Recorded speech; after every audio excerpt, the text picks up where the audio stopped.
Bigger. Bigger than this? Yeah, a little bit. It was over in there. Close. This may be the biggest. We know why you're here.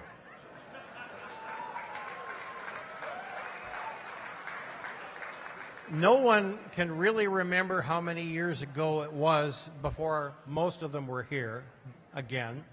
It's in the 20s. I was here. They were fun last time. They're absolutely fantastic tonight. Here they are! David Hartman. Headlines and the newsreels. It'd be good to hear some of the background stuff. Oh, here I am. Oh, I'm late.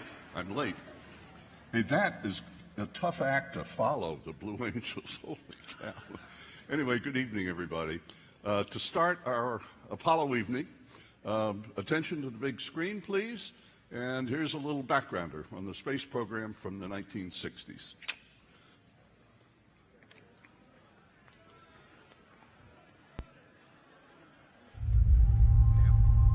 If you want to watch the screen. I can see it from here. We choose to go to the moon in this decade and do the other things, not because they are easy, but because they are hard. That's one small step for man, one giant leap for mankind. We've had a problem here. Can you say again, please? Houston, we've had a problem. Stand by, 13. We're looking at it.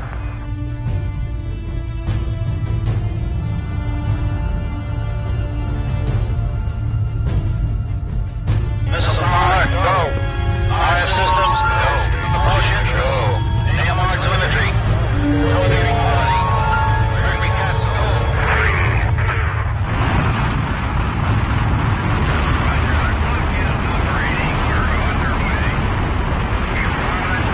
Roger, we're programming and roll okay.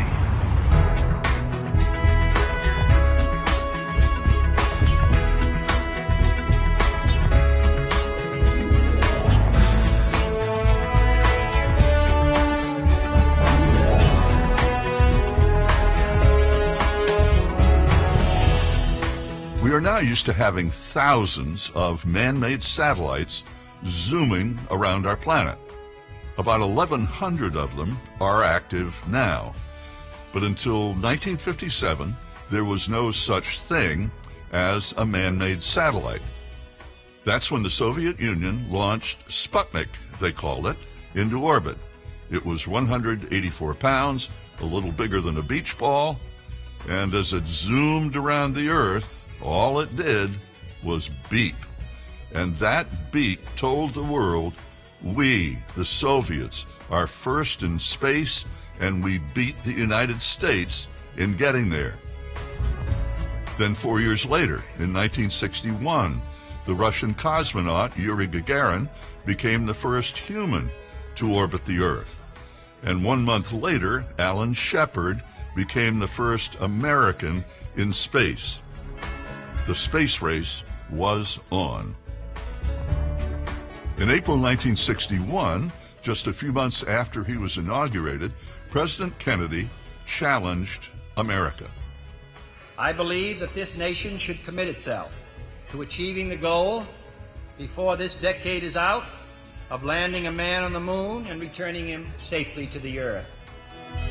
One of the original astronauts, Wally Schirra, was fond of saying, quote, the most important part of the president's statement was returning him safely to Earth, end quote. At the time, it seemed impossible to get to the moon, but the entire country was behind it, and the United States ramped up fast. There were 3 programs, 6 one-man flights called Mercury, then 10 two-man flights called Gemini, and finally 11 three-man flights called Apollo.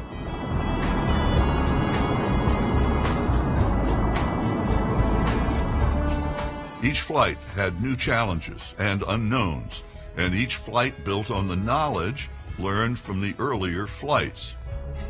Just 8.5 years after the Kennedy challenge, Neil Armstrong became the first human to walk on the moon. There were 30 Apollo astronauts, 12 of them walked on the moon. Most agree that this was the greatest single scientific human achievement in history.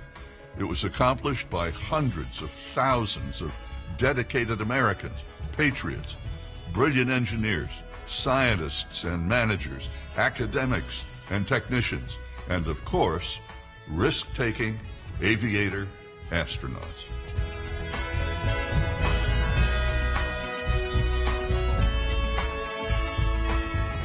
Odyssey Houston standing by, over. Odyssey Houston, we show you on the mains. It really looks great. Under Apollo 13, this is recovery, and your chutes look good.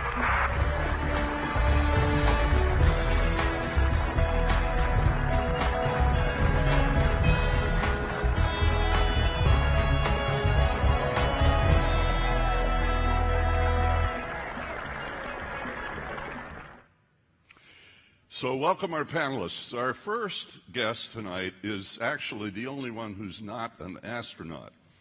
Aerospace engineer, a retired Air Force F-86 pilot, flight director and manager for Gemini and most of the Apollo flights.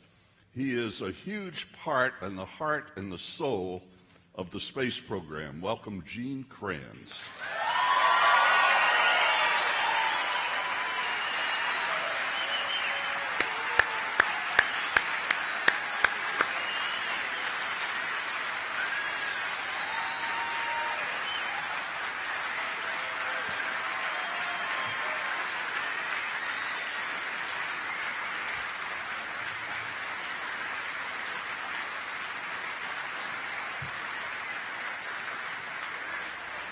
Next, he's a Marine fighter pilot and physicist. Worked for many years as a civilian at the RAND Corporation. Apollo 7, the first manned Apollo flight, retired Marine Colonel Walt Cunningham.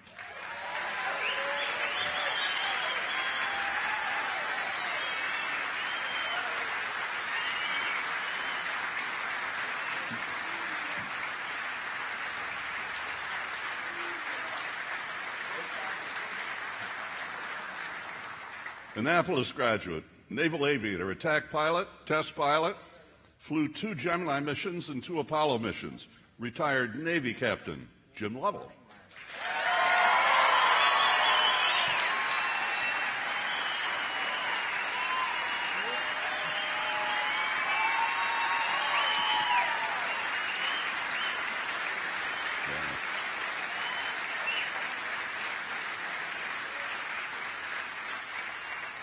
West Point graduate, Air Force fighter pilot, test pilot, master's degree in aeronautical engineering, flew Gemini 7 and Apollo 8. Air Force retired Colonel Frank Borman.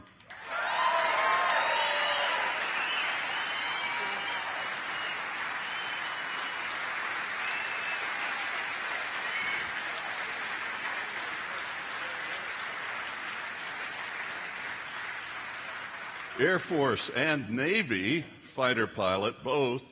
Engineer, research test pilot for NASA, flew Apollo 13, Fred Haise.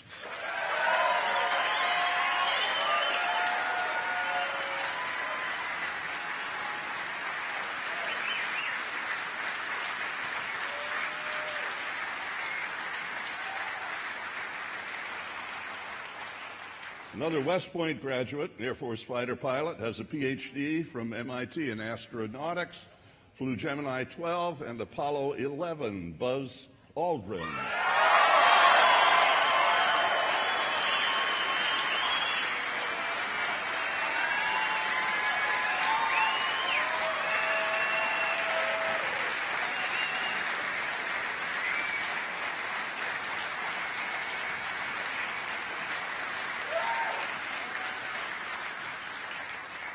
Air Force fighter pilot, flew the F-100, and went to the test pilot school at Edwards. He is the youngest American astronaut flying the X-15 at age 32. He was backup crews for 2 Apollo flights, but also flew Cap Commander 2 STS shuttle missions and is the only shuttle commander to pilot the shuttle from orbit to full-stop landing at Edwards manually. This is retired Major General Joe Engle.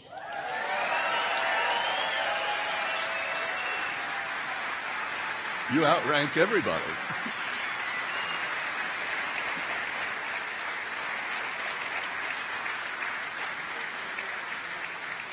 And the poor guys whose last name ends in W get stuck all the time. Darn it. West Point graduate engineer degrees, interceptor test pilot for Apollo 15, a retired Air Force Colonel, Al Worden. Al?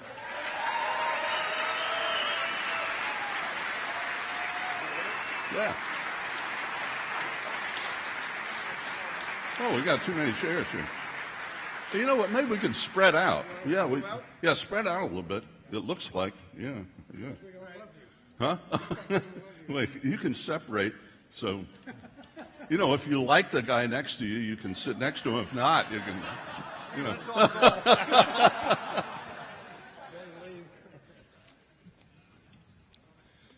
Gene, sitting down at the far end there, start us off, would you?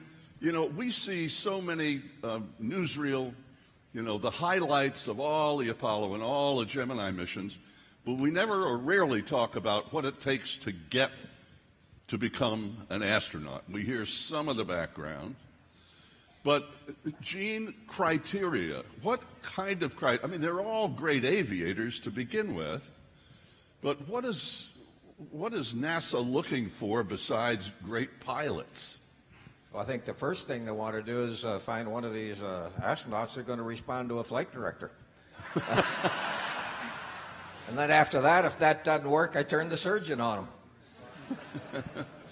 But no, actually, the training process in the early days was very interesting. You have to really go back into the late 50s, early 60s, and address how did we train the crews? How did we train the controllers?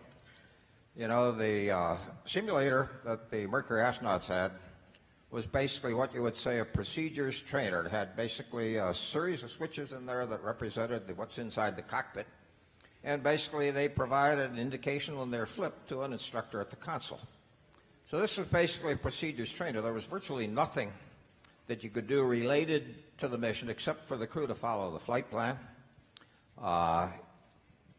The instructor at the console would do this. In the meantime, in Mercury Control, basically we had what we call a sim soup. It was very early days. And as the spacecraft would theoretically go around the world, various sites would have seen it, he'd run around, pass his pieces of paper out. And it'd go to the surgeon that says, your astronaut just had a heart attack. And we tried surgeon would now fake it. What would he do if he had a sick astronaut in orbit? So basically the process was extremely rudimentary. It was typical, I think, of the early jet fighters they had in there, where basically you spent a lot of time in a cockpit, and basically you got your flight plan, you knew your procedures, and you basically applied the throttle and started moving forward. So that was Mercury. Walt, even though you're all pilots, in terms of training, you're a Marine, so you went through particularly difficult early training, I assume. Once a Marine, always a Marine. Yes, sir. Understood. But how was the training process for you, given what you'd already been through in training, for you to become an astronaut to be accepted? Well, back in the days when I was flying, at the time I came to NASA, I was flying with the reserves because I decided I ought to go to college when I was 24 years old. So I started college there, and I was flying with the reserves. And I don't think with this audience, I ought to give exactly my reaction when I was listening to Alan Shepard's first liftoff. But I wanted to be a fighter pilot, which I felt quite successful at being. And it was after Alan Shepard's first liftoff, May 5th, 1961. And, well, I will tell the story. At that time, I was working half-time at the Rand Corporation, going to UCLA, lived in Canoga Park, had to go over to Santa Monica every morning because I was trying to earn a living. back in those days, we did not get free college and all that. Ooh. And I was listening. It was a little before 7. I was listening to the countdown of the first Mercury mission. And when it got down to the last 5 minutes, I could not go any farther. I pulled over and parked at the side of the road on Mulholland Drive.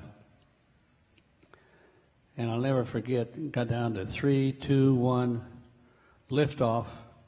And I heard this voice screaming out here, "You lucky," well, SOB. I just cut it short. And I was looking around to see what it was, and I realized it was me doing that screaming. And that was when I decided what I was going to be trying to do. And 2 years later, I was sharing, 2.5 years later, I was sharing an office with Alan Shepard. Wow.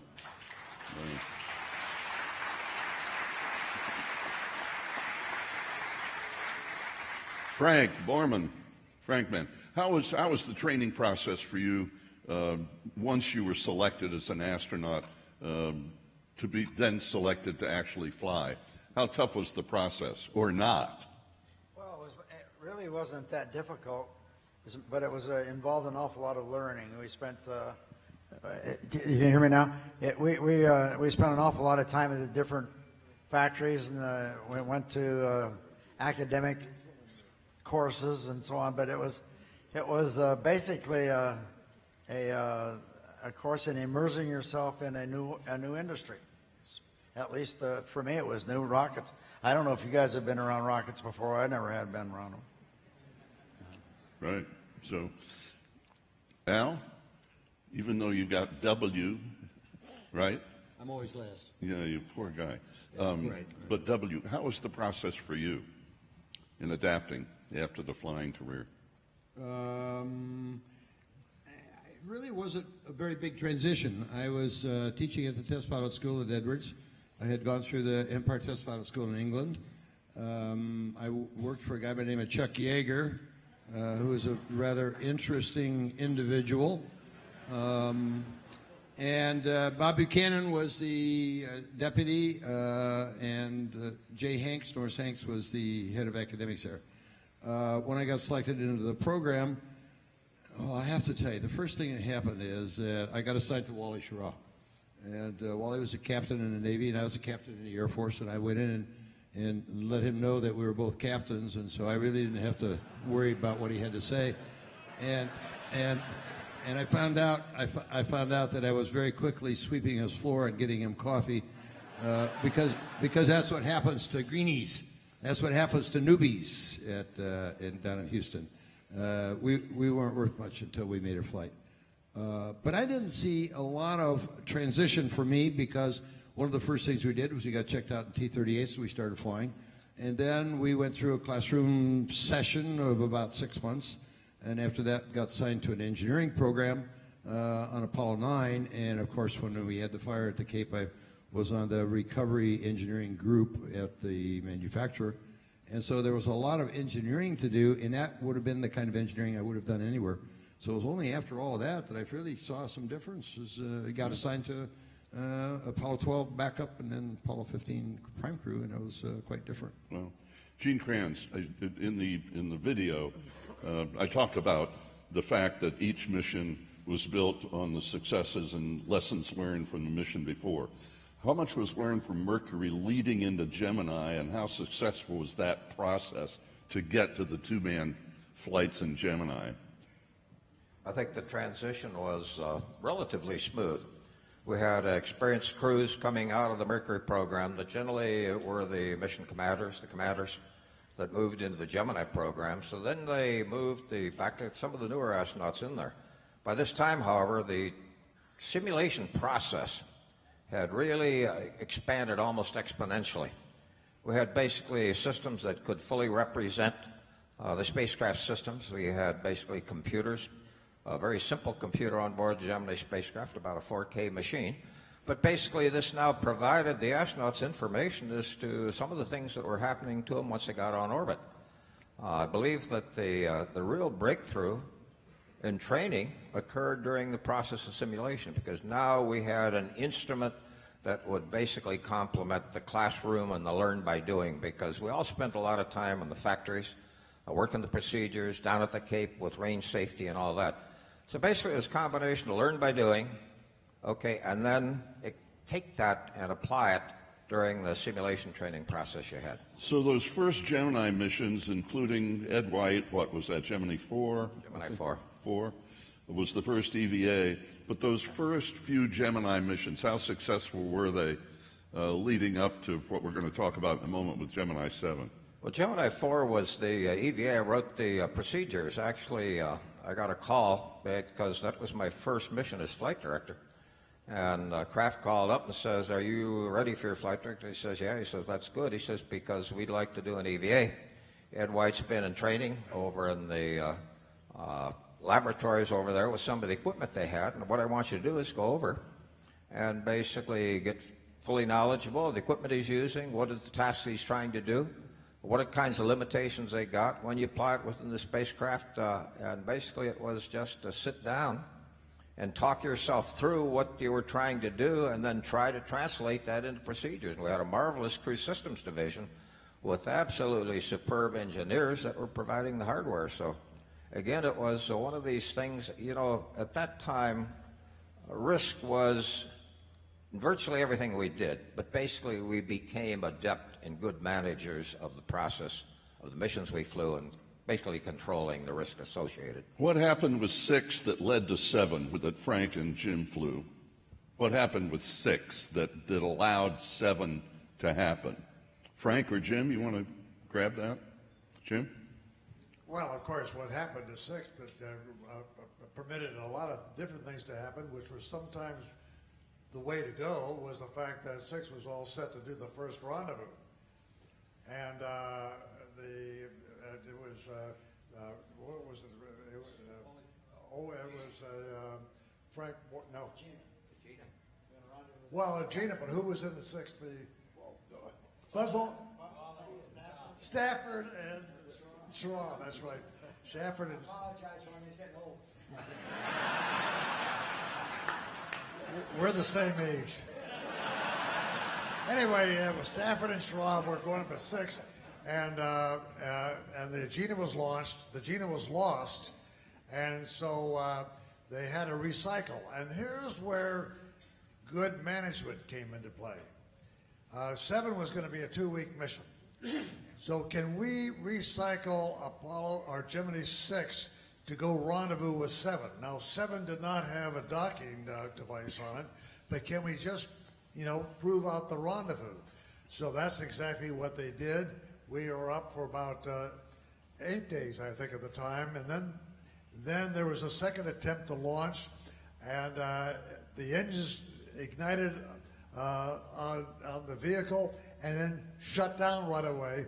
Fortunately, Wally Schraub was a little slow in doing the aborts, and consequently everything was fine. And so I think on day 12 of our flight, 6 took off and did the rendezvous. And so we accomplished that rendezvous by good management and seeing how we can get Gemini 6 up with 7. You notice that Frank and Jim are sitting next to each other. They broke the record at the time for length of time in orbit, and that was Frank and Jim together in Gemini 7. And Frank, how was 14? I would like to know how many people in the audience would like to spend 14 days in a volume as small as the front seat of a Volkswagen Beetle with a sailor.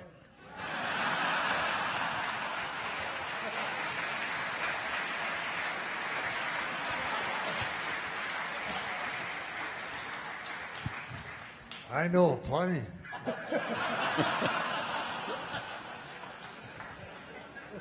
So, guys, describe what those 14 days were like.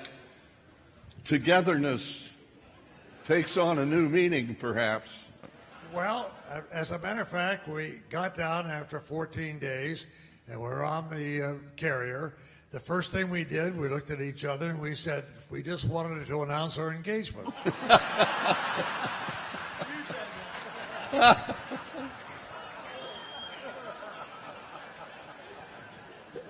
What did the frogmen say when they opened the hatch?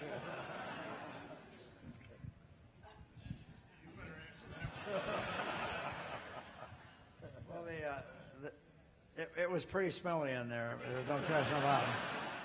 But Jim and I didn't notice it because we'd gotten used to it. I mean, it was fine. But the one thing he didn't mention, I do remember, Jim, that we sang one song for 14 days.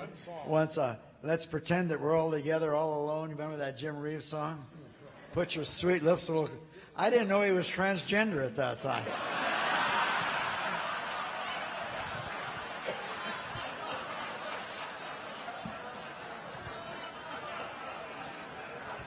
You soon found out.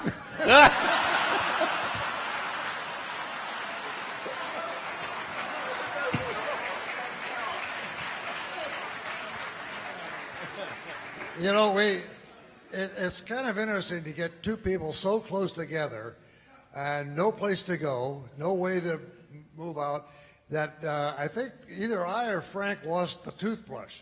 It didn't make any difference. We used the same toothbrush for 14 days.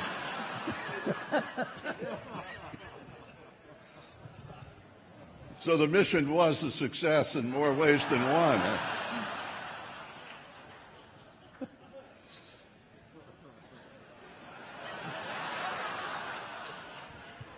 It was beginning to sound like a Get Shira night, but maybe it's going to turn into something else at this point. Gene Cernan did an EVA before too long in which Gemini was Gene? 10? What? 9?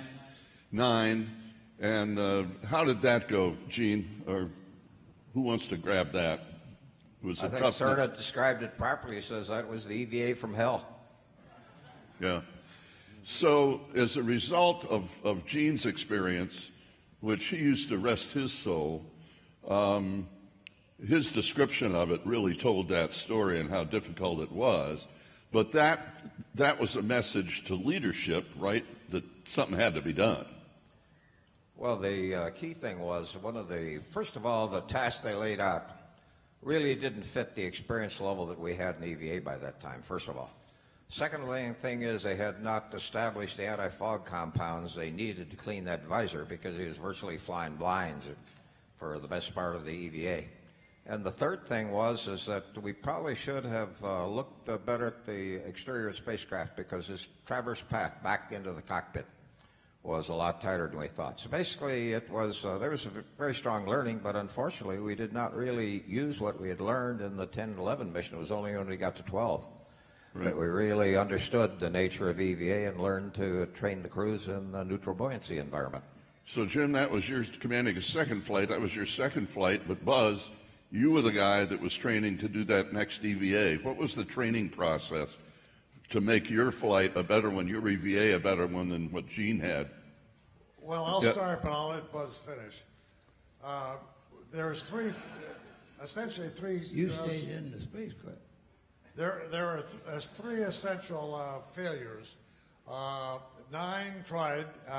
We didn't understand Newton's third law of motion. To every action, there's an equal and opposite reaction, which meant that every time that the astronaut got near a big vehicle like the Gemini, since we were neutralized in Earth's gravity, it reacted. And so essentially what happened to Gene Cernan was he got overheated, he was really tired to do it.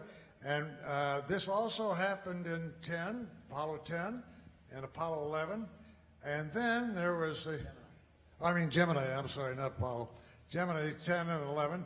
And then there was a fellow, I don't know where it came from, he said, why don't we use water immersion to simulate zero gravity?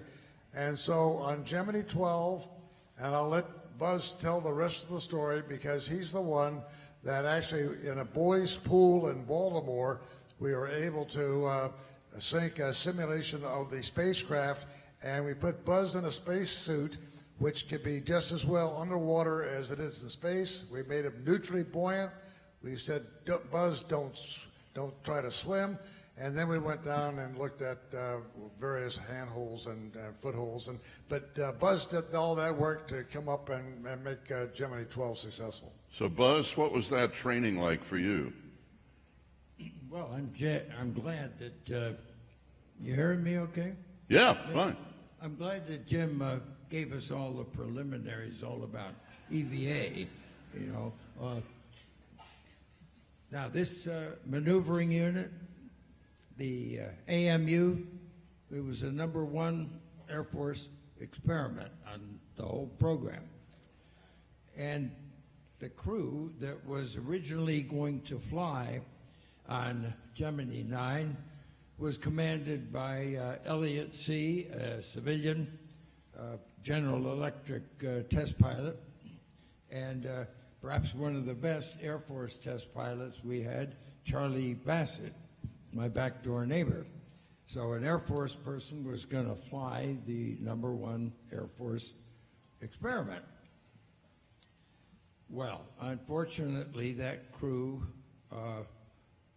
went into St. Louis in a snowstorm, and they crashed into their hangar where their spacecraft was, and both of them were killed. My backdoor neighbor. So the backup crew took over, and now we have, instead of an Air Force test pilot going to fly the Air Force #1 experiment, now we have a Navy test pilot who's going to fly the #1 Air Force experiment.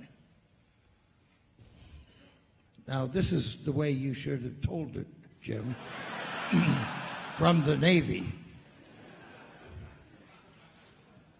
Now, when some engineers in Baltimore decided that it would be a good idea maybe to train in a different way,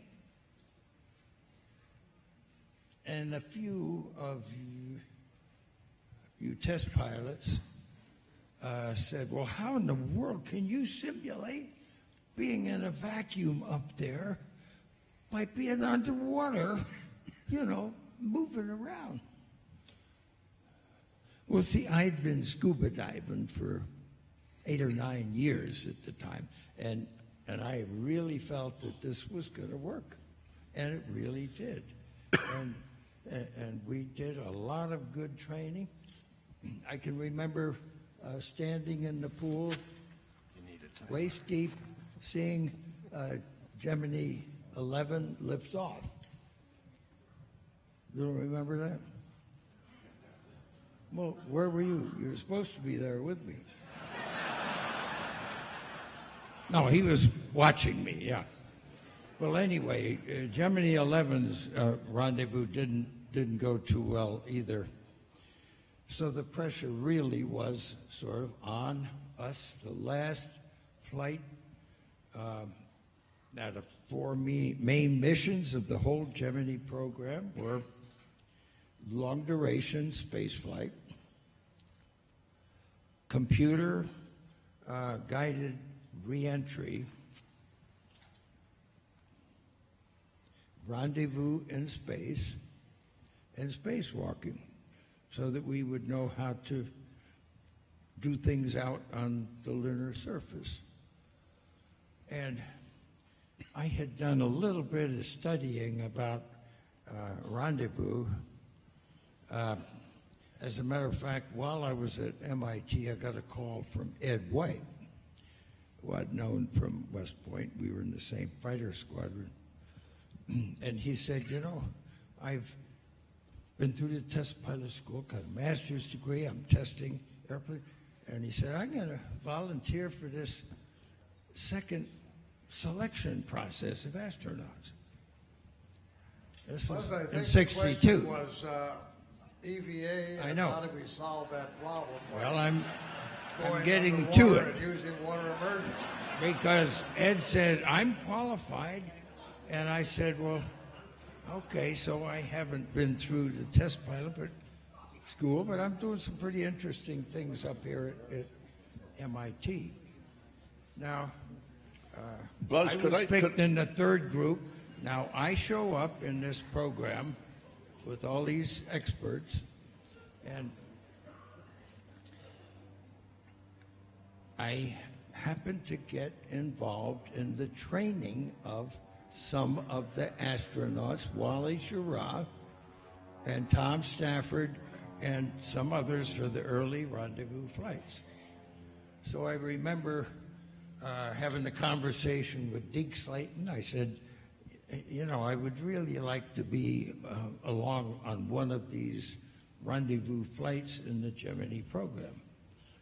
And when you ask Deke Slayton something, you don't get an answer right away. So I went out, and the next thing I know, Jim Lovell and I are assigned to the backup crew on Gemini 10, which means that they have, when flies, they have a crew for 11 and 12. So we were going to be prime crew on Gemini 13. There is no 13. So Buzz was not going to fly in the Gemini program until there was a tragedy. My backdoor neighbor. And so we backed up 9, and then we became prime crew on 12. Buzz, what were in the EVA, what were you able to do in the EVA in 12 that Gene was not able to do in 9? Well, we had excellent foot restraints by this time. I mean, you could put your foot in the foot restraint, and there was just no getting out of it. You could take one foot back and lean over, and you were still attached. They were called the golden slippers. They were really wonderful. And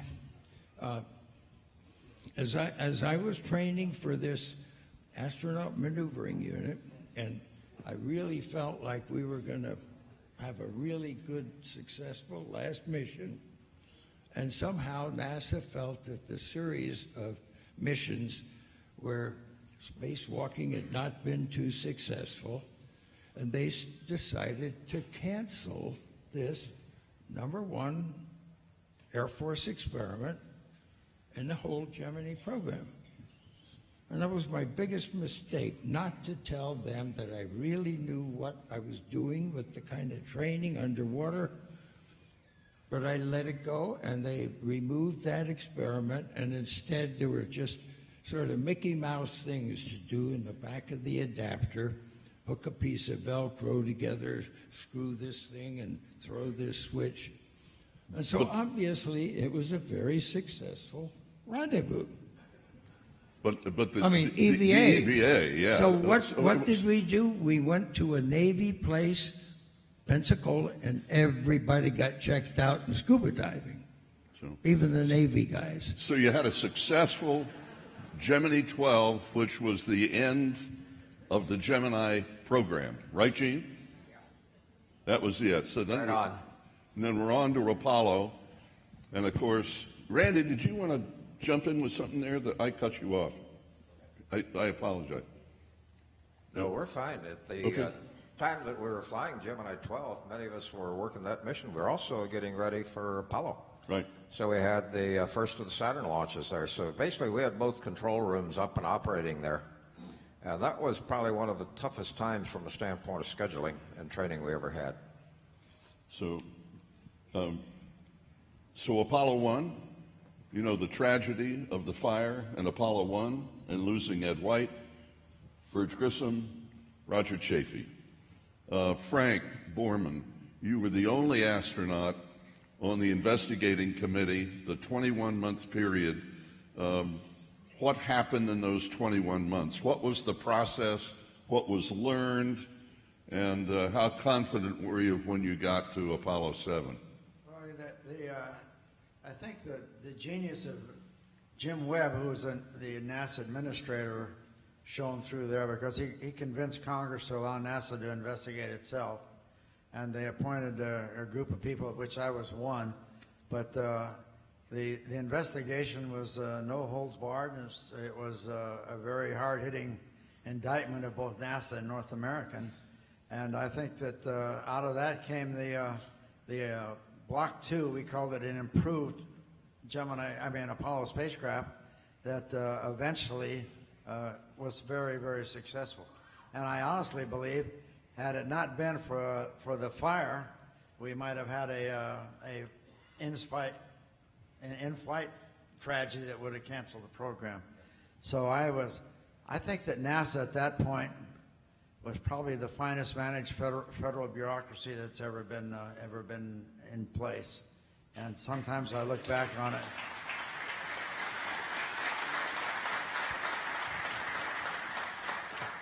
I look back on it, and from the country standpoint, I think we'd have been a lot better off if NASA had been running the Defense Department during Vietnam rather than who was.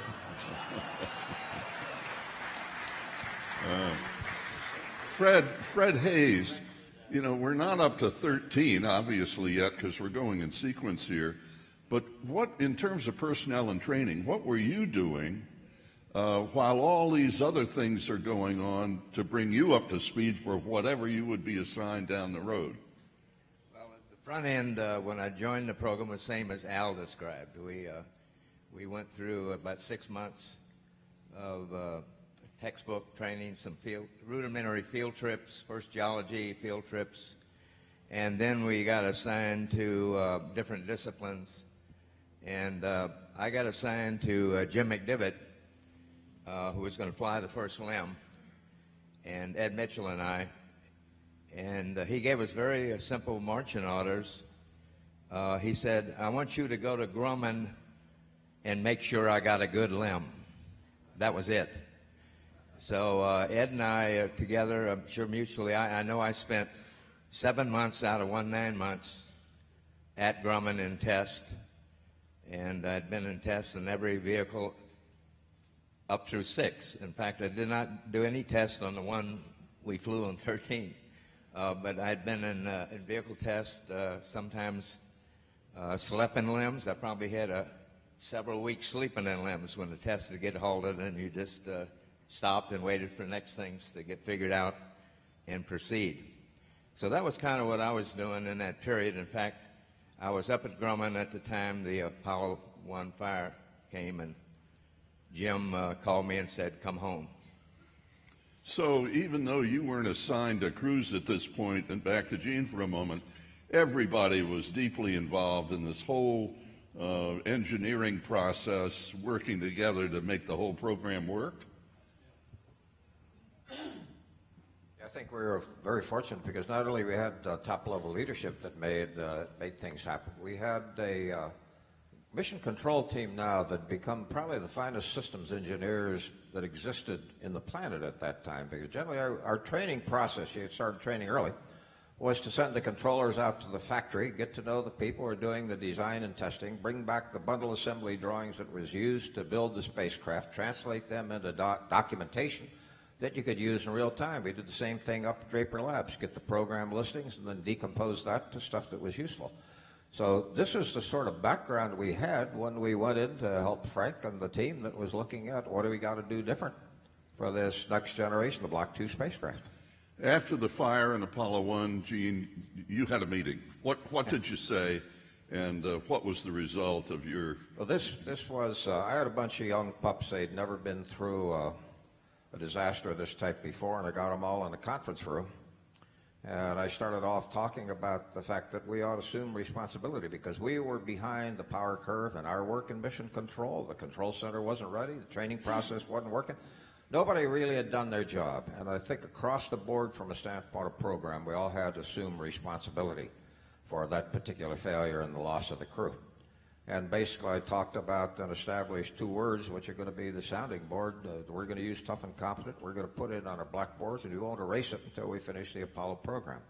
Tough meaning we are forever accountable for what we do, and in the case of Apollo 1, what we failed to do. I was in the console on the shift before that accident, and there are things I think I could have done. Mm.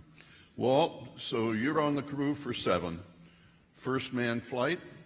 How confident were you in the entire process because you were going to fly it? Well, at the time we flew, I was quite confident in it, but what people today don't realize is if you talk about the Apollo program today, most of the public thinks of Apollo 11, maybe Apollo 13 and that, but to put the whole thing in perspective, we were originally, Wally Schirra, Don Isley, and I were on Apollo 2 crew, the same spacecraft as Apollo 1.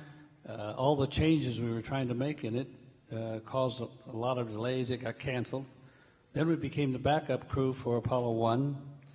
After 3 months, we had the fire on the pad and lost our prime crew. 3 weeks later, we got the first Apollo mission.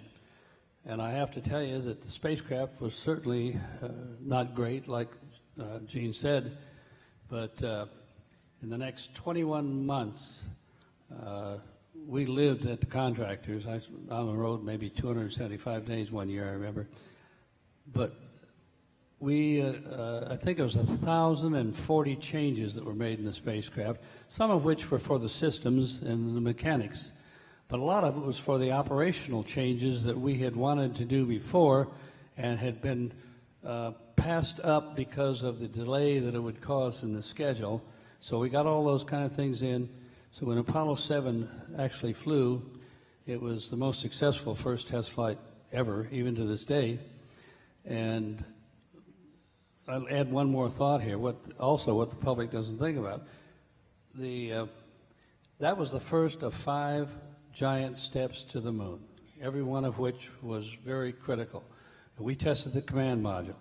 And Apollo 8, it broke the concern people might have from getting away from the Earth's gravity. They went out around the moon. Apollo 9, then they were testing the lunar module. That was done in Earth orbit here.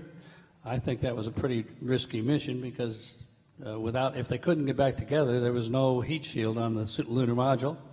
In Apollo 10, they had a complete rehearsal for the Apollo 11 landing right down to 50,000 feet. So when Apollo 11 went, actually everything had been done before except that last 50,000 feet. But it was one hell of a fine job, nearly perfect.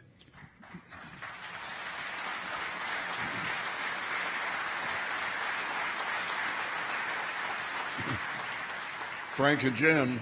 See, I'm saying Frank and Jim now. I don't know, is that right or is that okay? Frank, Apollo 8.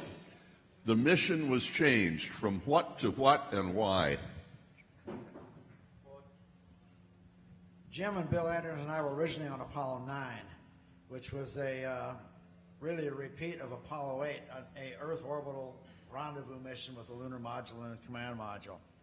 The lunar module, thanks to Fred's diligent inspection, it was way behind, and so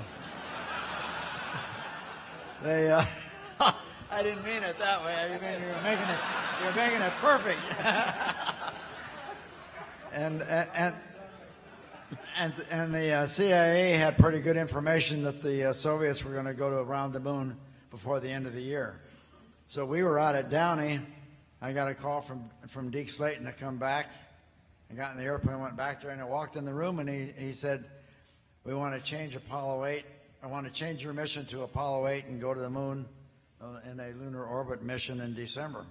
Can you do it?" And we said, yeah. I said yes, and I went back and told Jim and Bill, and I think we're all delighted with that mission on that change. Well, it turned out to be a very exciting process, and it all worked perfectly. So describe the mission, Jim. You launch and you head to the moon. You leave Earth's gravity.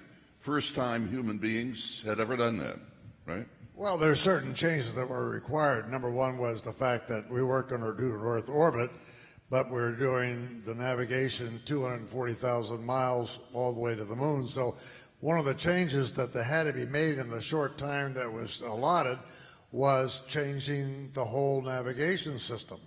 And consequently, I got myself up at MIT a couple days and learning the new technique that they had developed for using the stars for navigation.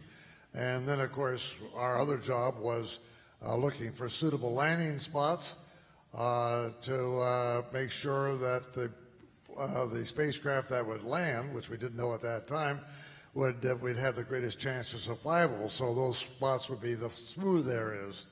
We call it the Mare or the seas. But I think that when we look back at Apollo 8 with Frank and Bill and myself, that what really came from it was several things.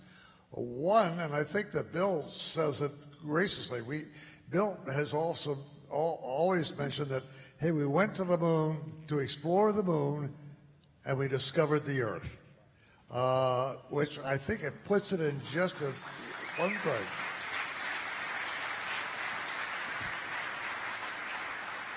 Bill's photograph, I think, said it all in one So picture. you admit that Bill Anders took that photograph? Well, that's been 25, 30 years, I guess. They're very reluctant, but yes. Yeah. and then coming back, and you have to remember the tenure of the time. I mean, 1968.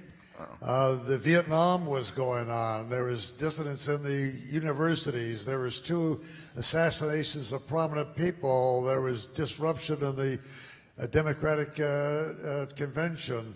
And yet, on the last bit of the flight, just taken off on the 21st of December, 3 guys to orbit the moon for the very first time, and to mention that the first 10 verses of Genesis, which I thought was very appropriate at that time that we did that, to come back, I think that put a cap, finally, on a very sort of bad year of 68. And what was that?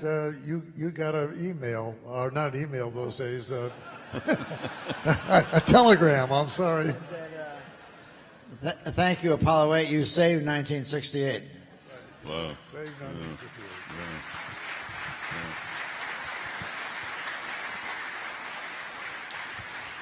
When you got around to the back of the moon, how surprised were you at what the back of the moon looked like, if at all? Well, we had photographs of the back of the moon prior to us going. So we did have some pretty good idea. The far side of the moon is not like the near side. The near side has these huge seas, Sea of Tranquility, Sea of Serenity.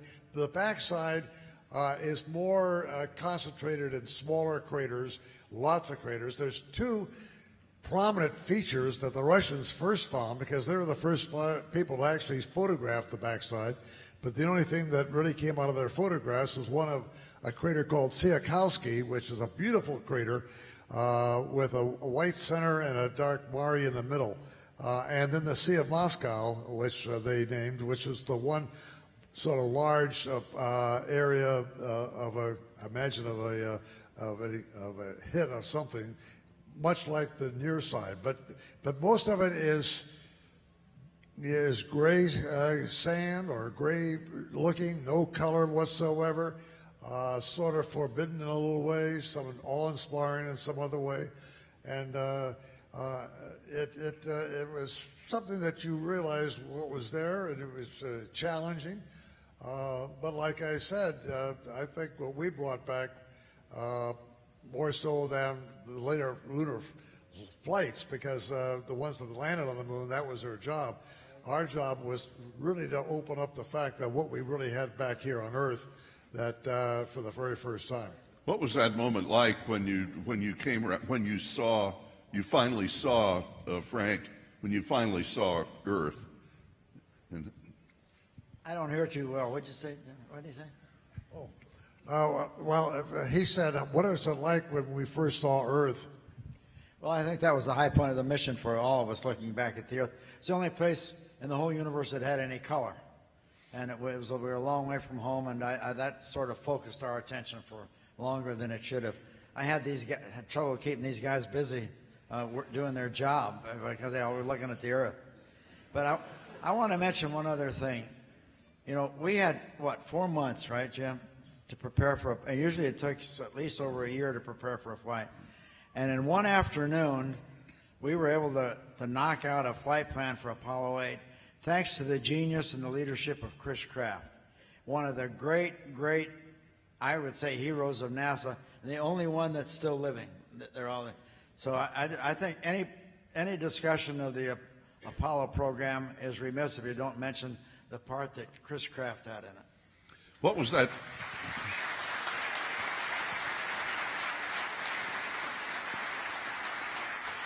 How much time did you have to get those pictures of Earth? How quickly did that have to happen? That turned into the stamp. Yeah, go ahead, Jim. Yeah. The sequence of actually taking that photograph was something like this. I think it was taken on the third revolution, because the first two we were concentrated on what we were doing, looking at the moon, checking out the craters, making sure the orbit that we had was consistent with what was going to happen in the future. And then on the third orbit, we suddenly saw on the right window, I think, in fact, I think it was me, that funny, the Earth came up, and I said, look at that. And then either Bill or Frank said, oh, gosh, look at that. And then I said, we ought to take a photograph of that. And but that time, the spacecraft started to move. It was moving around, and we lost sight of it until it came around to the left window. And I saw it up again, and I said, you've got to take a photograph of this. And so Bill got the camera, but it had black and white film in it, and I got the color film after he yelled at me once or twice. And he put the color film in, and then, of course, he took the picture. But I'll let you know a little secret. I said, Bill, this is the way it goes. You compose it in this manner. You see how the lunar surface goes down this way, and the Earth comes up that way. Now, just now, okay, take it. And I showed where the button was.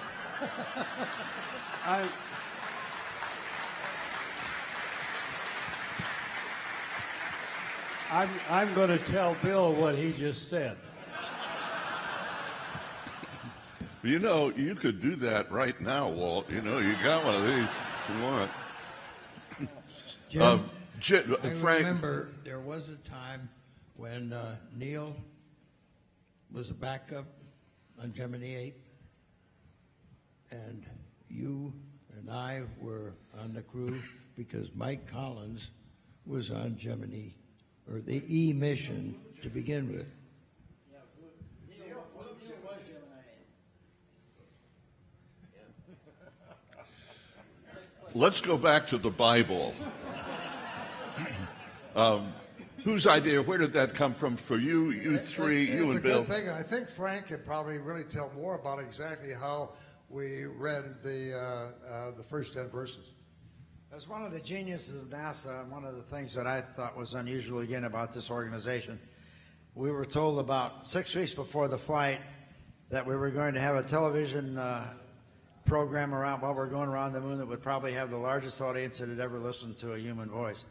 And you know, we were all up to our ears and trying to figure out what we were going to do. And so I asked Julian Scheer, who was head of PR, I said, what do you want us to do? And the only answer we got was something appropriate. He said, do something appropriate. Can you imagine that happening today? Huh? And so we were busy, and we all tried to come up with something, and that it all ended up seeming trite to it. So I had a good friend in Washington, Cy Borgen. I called him up, and I said, Cy, you got to help us. He had worked for Newsweek, and he was a wonderful man.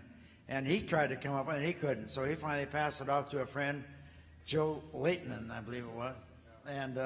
And he was a long-time writer. He couldn't come up with either. But finally his wife, who had been raised in a convent in France and was a French resistance writer, came down after he'd been making attempts all night. And she said, well, why don't you start at the beginning? And he said, where? And she said, Genesis in the Bible. And that's how it happened.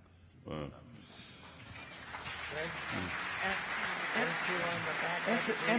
Incidentally, we never got that. We didn't clear it. We didn't. I don't think you guys even knew what we were going to say. That was a genius of this country. It was wonderful. Wow. One more little tidbit on this. After we did that, we got back. We were sued for combining government and so. But we were. had a talk at Congress with a joint venture, and we mentioned that, and the Supreme Court justices were down there, and they said, "Don't worry about it. We'll take care of it." Al? Was that Madeline Murray O'Hare that sued, right? Jim, wasn't that Frank? Madeline Murray O'Hare, right? Madeline Murray O'Hare, yeah, exactly. So, Walt just said the next mission's 9, 10, all set up 11. So, Buzz, how confident, what did you think the odds were that you and Mike and Neil were going to not only get to the moon, but walk on the moon and get back in one piece? What did you think the odds were? Well, Neil and I ended up, along with Fred, on the backup crew for Apollo 8. And so, 9 and 10, we would be on the prime crew.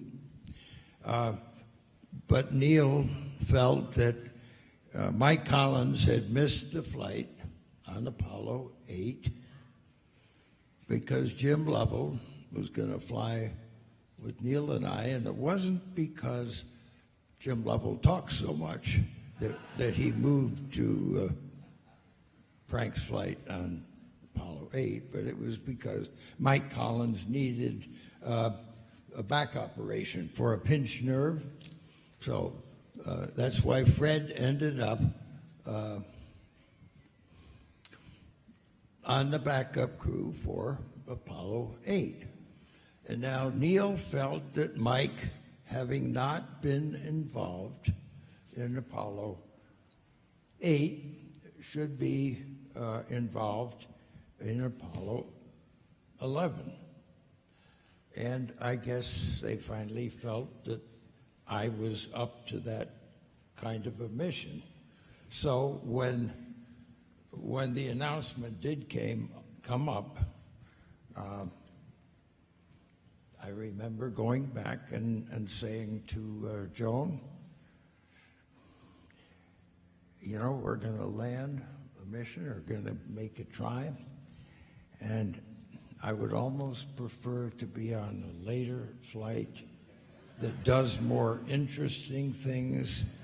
But rather than being at the peak of all the public attention, which I did not look forward to at all, but I realized that the crewmates I had, there was no way that I could even come close. And so that person at that time, my wife, was the only one that knew I said anything about that at the time. So how surprised were you when Neil got out, said what he said, walked No, on the moon, and then took that picture of you? That's you in that Yeah. photograph from Apollo 11. But in the training, the three of us felt that maybe there was a 60% chance that we would be able to land successfully. But of course, there were many things that could happen. Right, Frank? Or Jim? Yeah, there were many things that could happen that would cause things to be aborted. So we felt there was a 95% chance of coming home safely, but a 60% chance of being able to successfully land. What do the and numbers... 6 out of 7 flights landed on the moon, and we were not using a Ouija board or anything. We just guessed that was about our odds. What do the numbers 1201 and 1202 mean to you? Well, before the mission, not a whole lot. We knew that there was a book about this thick with all the procedures and all the program alarms that could come up. And we had started the descent, and as we were starting the maneuver, going face down, Neil looked down and he said, "I think we're going to be a little bit long." And I said, "How in the world could he possibly, at the beginning of powered descent, come up and say, I think we're going to be a little long. Well, a little further along, we had to yaw around and pitch forward so the landing radar could pick up the surface. And so now we're facing forward, but still the engine is pointing. And a while after that, a program alarm comes on. And what it does is it wipes out the displays of what you're looking at, and the alarm goes, and so you shut off the alarm, and it restores it to what it is, but we don't know what the program alarm is, but there's this dictionary bound between us, and we were just not going to pull out the dictionary to look and see what it was, but there happened to be an engineer who had been very well schooled, and I think you ought to take over from here, Jim. Yeah, I think that's a real interesting point there, because go back into, you mentioned training when we started, and by this time in the space program, the training was truly exceptional, and we had a team of controllers whose principal job was to test the team from a standpoint of knowledge, the integration with the crew right on down the line. We got a Capcom, I had Charlie Duke in this. And generally the final training run was always looked at by the team as sort of graduation exercise. Why the simulation supervisor that they said this team isn't ready to graduate yet. So he threw us a decent series of problems in there, one of which we started exercising or experiencing various program alarms. And we aborted. We saw the program alarms. We aborted the training run. And then SimSoup comes in and says, Flight, why did you abort that training run? Your mission rule says you need 2 cues. What was your second cue? There was none. So we got together with the Draper Labs, and overnight we learned an awful lot about program alarms. And it's interesting, the actual descent, Buzz mentioned that we were going to be downrange. What happened, the crew had not fully depressurized the tunnel. We have a dumb computer on board the spacecraft, so over the period of time at 2 orbits, basically we're now further downrange than we should have been. And immediately, as soon as we acquire, my trajectory guy says we're halfway to our abort limit on radio component of velocity, and abort is not a word that you use casually in mission control. But basically, we worked that problem. We were starting monitoring that. But as we were waiting for the landing radar to come in to update the true altitude that the spacecraft was above the surface, we experienced that same set of program alarms that we had in our final training run. And you want to talk about gobbling up that problem, boy, we were ready. We sucked that thing up. Charlie Duke passed it up. He'd say, we're going that alarm, going that alarm. So basically, a lot of times I think back to the quality of the training we had, but in particular, the quality of the instructors that we had that were teaching us. By the way, what is the average age of the controllers? At that time, we were between 26 and 27. The majority of controllers were roughly about 4 years out of college, 4 to 5 years. Let me add, at that time also, the average age in the astronaut office was probably about 38, something like that. And the oldest active astronaut we had was Wally Schirra, who retired at the age of 43. And I think today the average age in the astronaut office is above 45. Right.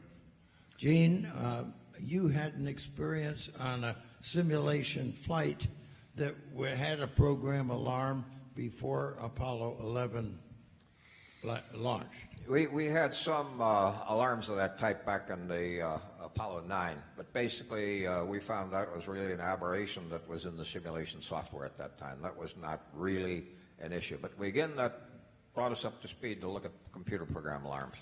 So we had a great bunch of people working down in the trench, our trajectory guys. And Steve Bales was the guy, believe it or not, after the course of the mission, the team voted. We went out to the West White House, and we had this big party out there with President Nixon, and my guidance officer accepted the award for the team that day. So 11 is a big success, and the whole world knew it. Fred Haise, well, 12 is good, and that went fine, Gene. Fred, 12, there's a crew change. So Mattingly can't go, Sweigert's in to join you and Jim. How much did that affect what you were doing, and how soon did that happen, the switch, before you had to launch? Well, that week, when the exposure happened with Charlie Duke at a birthday party he had his son at, and we were all exposed because normally prime and backups were together in some way at a meeting or whatever every day. And they started taking blood every day and shipping it off to some doctor in Cincinnati who was the world's expert on measles. And it turned out at the time that, unfortunately, Ken and Jack Schweigert were both bachelors, but Jack had had measles, and Ken had never had measles, even as a child. And it was highly, obviously, suspect maybe he would come down with measles. And I know Jim argued that, well, you know, what better place can you come down with measles than floating around in zero-G in that comfortable environment? But that was not bought, and unfortunately. And so Jack replaced Ken 2.5 days before launch. It was very emotional at the time because I'd served on 2 backups. I'd been the backup on 8, and then I was backed up Buzz on 11. And the way mentally I always got into it was to not suffer the disappointment of not flying. About within a month before the flight, I'd sort of mentally back away and say, well, I've done all this work, but I'm just going to go get to watch somebody else fly. So you kind of mentally backed away. And I'm sure Jack Schweigert was in that mental state. And of course, on the other hand, when you're fixing to go fly, you look out at that big booster lit up at night, and you sort of get little butterflies. You say, man, this is finally going to happen. So it was a radical emotional shift for both of those individuals. Unlike what was kind of a connotation in the movie, there was absolutely no question in our minds that Jack could perform the mission technically and do what he needed to do. So there was never any concern that way. It was more of this personal thing, and unfair because Ken had a lot of friends he invited and family to come to the launch. They had irreversible motels, signed up for several days, had airline tickets, and they obviously now were coming to see a different person fly. We had PPKs, a personal preference kit, and I spent some time with family and friends to small things. You were very restricted on size and weight on what I might fly for them. And obviously Jack didn't have the time to do that, and Ken had one already packed on board. So it was more that connotation of that shift out from it. Technical standpoint, we went through simulation. I think we were in simulators to about 8 o'clock the night before launch, mainly going through the dynamic phases, just launch, entry, and rendezvous, even though we used, obviously, the same books, same checklist, same procedures. We wanted to make sure that when certain things were called, that the backup crew hadn't developed a vernacular in talking to each other that we might not be aware of. So we went through it from that standpoint, not the fact that Jack couldn't perform what he needed to do. So, Jim, you're 200,000 miles out. What happened? Well, first of all, let me mention 2 things. Jack had helped develop the malfunction procedures for the command module. So if we had to have a replacement for Ken, Schweigert was the guy to have. So we were very happy with him, even though, he suddenly got on board when he didn't expect it. The second thing, which is a little bit more humorous, during this change around and all the stuff that he had to do to get ready, about 1,000 miles out after we were going, Jack says, I forgot to file my income tax. Now you have to remember, this was April 13th, or about that time, and he didn't file his tax. And so that was sent down to Mission Control, and a little while later we got the reply, don't worry, the president will take care of it. Things were good for the first 2 days. The major change that we had, which made it again dicey, this was actually a mission that was plagued from the very beginning. It had a damaged liquid oxygen tank installed, unknown to us, which got further damaged during the last test. We had an engine go out on the liftoff of the Saturn V. The center engine of the thing went off. And then, of course, 2 days out, on April 13th, that explosion occurred. So it was one of the third landing to one of survival at that particular time. But it's a monument to the mission control people who were able to take a certain catastrophe and with the help, with their help, and we could finally take over and overcome all the crises that we had. So, Gene, what's going on in control at that point when you know something bad's happened? So what kind of mode are you in at that point? Well, the key thing was when we started off, the lunar module was not supposed to be active, so I did not even have a team in place during this phase of the mission. You don't power the thing up until you get up in the lunar vicinity, the lunar orbit up there, and get ready to actually go through the start of the descent procedure. So the key thing is that I had just a single controller in there, and they were reviewing their procedures. It was about 55 minutes into the flight. We had just finished the television broadcast with the crew that we had up there. They had secured the television, and basically my backup team, next team, was coming in for shift changeover.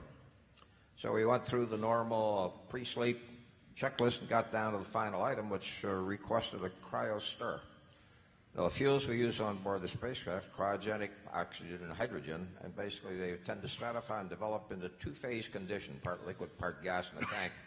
So they had some pumps, not pumps, but devices in there to spin it up and basically make a homogeneous mixture in the tank. So that was basically what they were doing. They were doing the cryo stir, and basically very shortly thereafter, I got a call from the crew that basically indicated, Houston, we got a problem. I went through 3 phases of downmoding in there because we had already seen a couple electrical problems on the same shift in there. And we had basically an unexplained antenna shift in the communication system. We also had an instrumentation problem. So as soon as Jim called, I thought, gee, we've seen a lot of electrical glitches. When we'll get the crew to sleep, and then we'll start working this problem. Shortly thereafter, one of the controllers said the crew reported a pretty large bang. And now I was downmoded to tread lightly lest you step in some stuff you don't want to step into. But about 12 minutes after this event, Jim indicated they were venting the oxygen, and basically then it was survival mode. So it was basically, we'll solve the problem, tread lightly, survival. And that was basically the sequence we went through. So Jim, who said what? What was the actual verbatim line that was said to control? That famous line, here's the actual situation, because people ask me that, on and on. The first time, Jack said, Houston, we've had a problem here. Now, that transmission went down to Mission Control. Jack Lausba was the Capcom, and I think there was a change, or he didn't hear it. So he said, say again, please.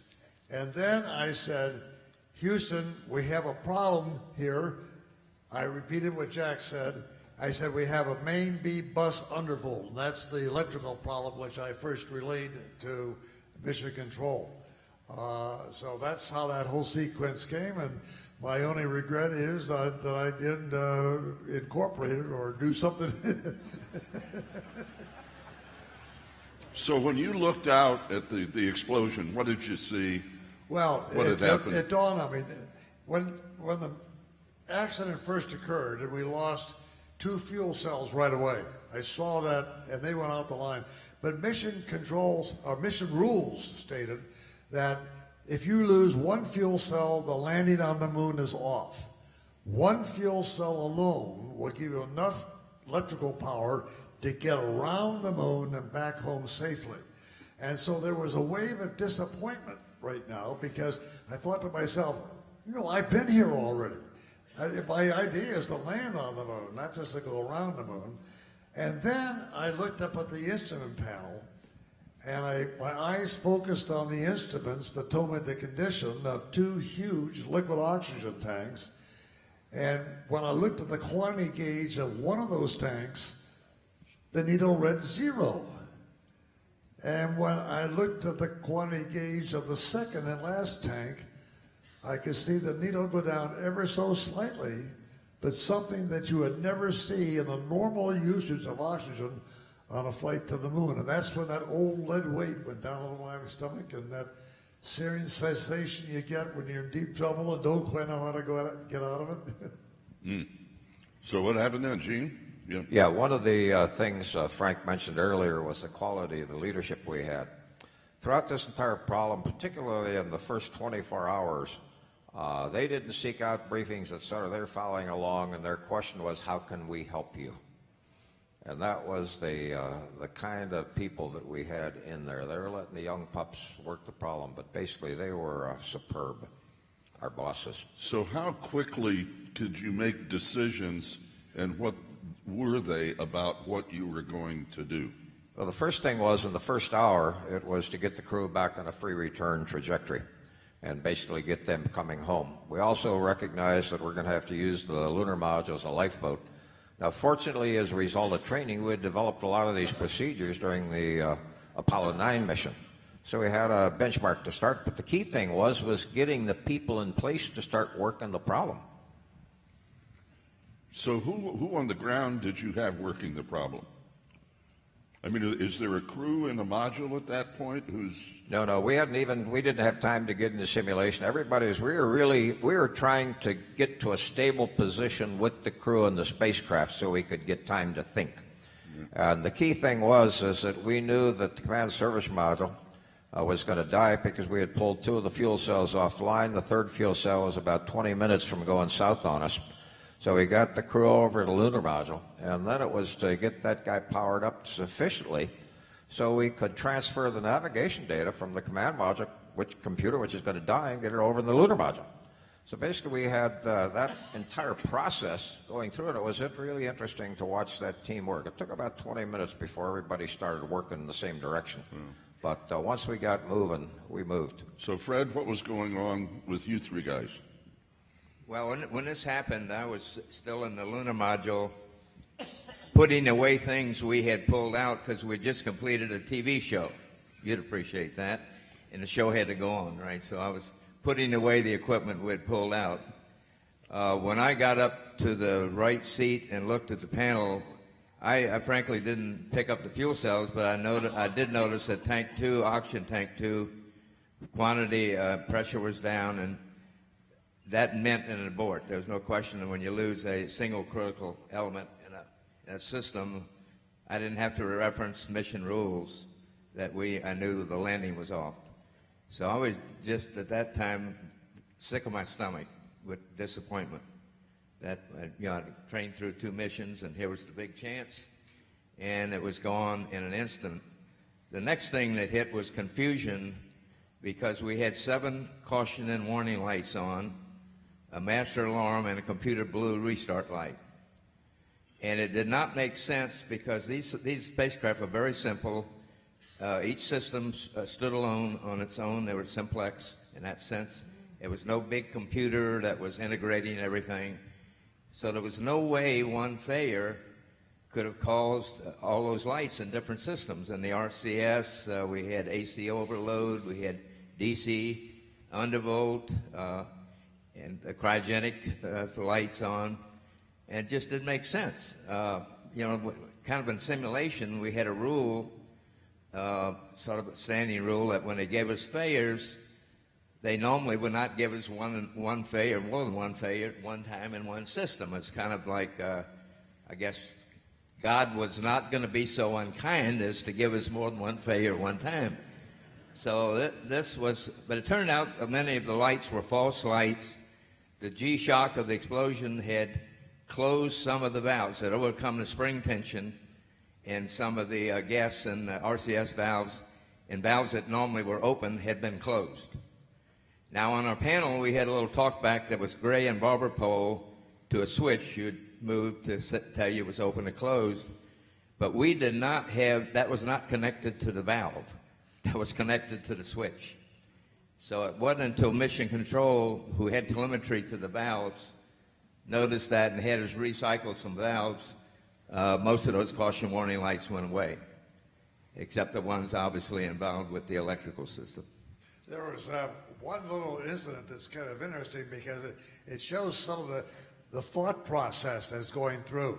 Of course, we lost 3 fuel cells, 2 oxygen tanks, computer went off the line, and in Mission Control, when they first saw the instrumentation on their consoles that were reflected through coming down from telemetry from our instrument panel, the first thing was, hey, no, this has got to be a communications problem.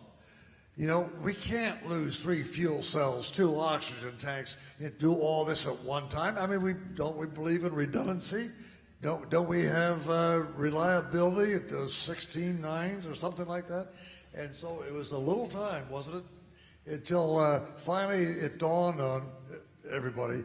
And meanwhile, Fred and I were sneaking our way into the lunar module to find out just what we had to work with. And what did you have to work with? What did you have to do in terms of maintain electrical power? Well, the first thing, and I think that Gene was correct, we had to transfer the guidance system from the dyne command module to the lunar module. Now, the two are not made it exactly in the same X, Y, Z planes.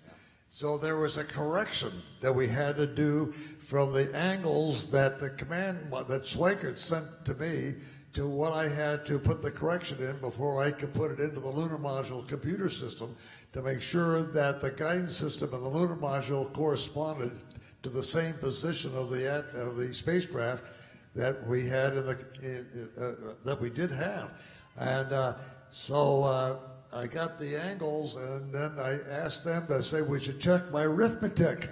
You were doing this manually with a yeah, in those days we did things manually. I had a pencil and I had my little checklist, and then it said I put the angle in, and there was the correction that I had to do, and then I wrote it down. And so I called them up, and I wasn't afraid to ask anybody if 2 and 2 are really 4 in this particular instance. Yeah, you have to really appreciate how dumb the computers we had in those days. Because really the ones we had in Mission Control, 90% of the computing resources was associated with trajectory. Only a very small percentage was associated with driving displays. So basically this was a pencil paper computation we had to get, and it had to be perfect. So what happened next, Jim? Well, we got through, and of course the Mission Control called up and said, hey, you're in the lunar module? We said yes, and we're turning on the systems, and we transferred the guidance. And they said, then this is the best idea to get us back on the free return course. That free return course would get us back around the moon, back down to the Earth, and hopefully it would be a safe passage through the atmosphere. And that was something which we really wanted, because at the time that the course that we were on when the explosion occurred was not a free return course. If we didn't have the main propulsion system at this time. We lost that along with electrical power and the oxygen. Consequently, if we went around the moon and came back to the Earth, the closest point of approach to the Earth would have been about 40,000 miles out. And consequently, we were in this hybrid long elliptical orbit, and we could be there for decades, just going out 240,000 miles to the apogee, coming back around Earth, but not close enough. So we had to get back on that free return course. So that's where, of course, Mission Control had us and how they wanted us to make the maneuver. Yeah, basically the key thing was the decision process was get them a trajectory, start working the power management, power problem that we had, figure out what are we going to use because we left the inertial system up and we knew that being mechanical system there would be so drift. So we had to have some way to check that. Get ready in the vicinity of the moon, come up with the get home fast maneuver, then start working up the checklist that you needed for the reentry phase. While we were doing that, basically, we found out that we had some aberration in the trajectory, so now with no computer, no display system, we had to come up with a way to basically execute a maneuver using the descent engine on board the spacecraft. The crew executed that thing there. We continued to work the problem, got the crew back into the Earth environment, believe it or not. We had to perform another maneuver, emergency maneuver, in the final 7 hours in there, which blew our electrical power profile, so now we're back trying to find some way to make up more power. And basically we lost battery C during entry. So we lost one of our 3 batteries during entry. So, Fred, yeah, Jim, sorry, yeah, go. Jim. There was one thing that was unusual. After we decided that Mission Control was going to give us the proper attitude to maneuver to get back onto the free return course, and would use our landing engine for that maneuver. The information was set up. We put it in the computer and I started to manually make the maneuver to get to the new position. And I learned something that I took with me out of the space program into business. Always expect the unexpected, because we were flying in the lunar module, but we had attached to the lunar module a 60,000-pound dead mass, the command service module. The command module is the only thing that had a heat shield to get back into the Earth's atmosphere. The center of gravity was not in the center of the lunar module, essentially, to make the maneuvers. It was way out in left field someplace. And therefore, in the short period of time that I had to figure out how to maneuver all over again. I had to figure out that when I put an input in, just what the output was going to be. And it took some time to do that, but fortunately, I finally got to the proper attitude so we could use the lunar module engine to get back on what we thought was the free return course. So what were the breathing challenges, Fred? Breathing, oxygen. Well, we lost everything in the lunar module. Fred had talked about that. No, I think you're referring to the CO2 buildup. Yep. Yeah. The situation there was the LEM had not enough cartridges. In fact, the spare cartridges were down on the mesa on the descent stage, which were to be retrieved during the first EVA. And even that would not have been adequate. So they had to figure out a way, people on the ground figured out a way to use gray tape, stiff backs of checklists and whatever, to build a plenum around a square cartridge versus the cylindrical LEM one, and attach it to the intake hose on the lunar module's side, and force the air to be sucked through that, which served the purpose. And of course, there were abundance of those cartridges available from the command module. I think we replaced it once. All we did was stuck another cartridge on and gray taped around it, and we could have just kept stacking those cartridges if we had to solve that problem. So how long did it take to get back to Earth? What was it, 145 hours? I'm sorry? What was the mission time? Right. How long did it take from the explosion before you got back to Earth's atmosphere? Well, you'd have to subtract 53 from 146. So I don't have my calculator with me, but yeah, this happened at 53 hours, et cetera, and the mission time was a little over 146 hours. So when you stepped onto the aircraft carrier, gentlemen, what was the mood? After we stepped, Yeah. after we got home? Yeah. Well, there's one of high elation, of course. We, the helicopter put us on the deck, and we waved at everybody, and we thought that we cheated death again. No, one thing I'll add, that Of course, at the time, we weren't too happy with North American, with the performance of the command module. But you have to realize that we shut the thing off for 4 days, and it got very cold. In fact, the water tanks were still found frozen after it was recovered back on the carrier. And fortunately, the Apollo 1 fire had done a fix with a lot of, not just the hatch, but a lot of wiring and better hermetically sealing of connectors, which again helped us because the vehicles got very damp and wet. We had water, if you look behind the wall and the limb, globs of water on every turn of a wiring or a connector path for the plumbing. And when we got ready to power up the command module, Jack and I did that, and it was covered with water. We had to get a towel out to wipe off the instrument panel. And we worried about that time about shorts. And that was those fixes done on Apollo 1 that saved us. In fact, Jack, we said we first steps was to put all the circuit breakers back in. And we said we'll count down and we'll push in 6 circuit breakers only on each side. And we'll wait and see if we can smell insulation burning. And then we can pull them back out quickly and discern which one was the bad one. And that's the way we went through all the circuit breakers, getting them in. And we never had anything happen. And you think about it, frozen for 4 days, we violated specifications, certainly on the electronics equipment in that vehicle. And it worked, it came to life, and it worked perfectly. I mean, to me, it was I kidded the subsystem managers, some of them, that they over-designed the vehicle, but it was a good machine. I mean, went through that abuse, if you will, and came back to life and got us through entry. And that's the story of Apollo 13.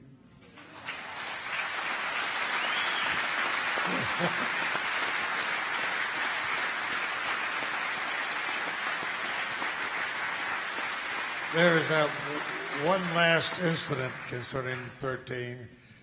As we're coming down and it appears that the things were working and the chutes came out and we finally slowed down and it appears that everything was okay, Swigert says, listen, let's not tell them that we're okay. This might make a good movie.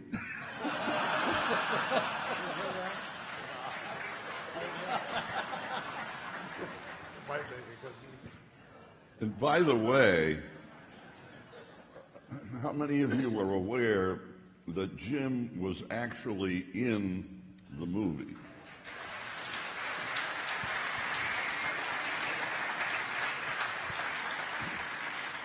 Whole new career there, Jim. You're looking for it.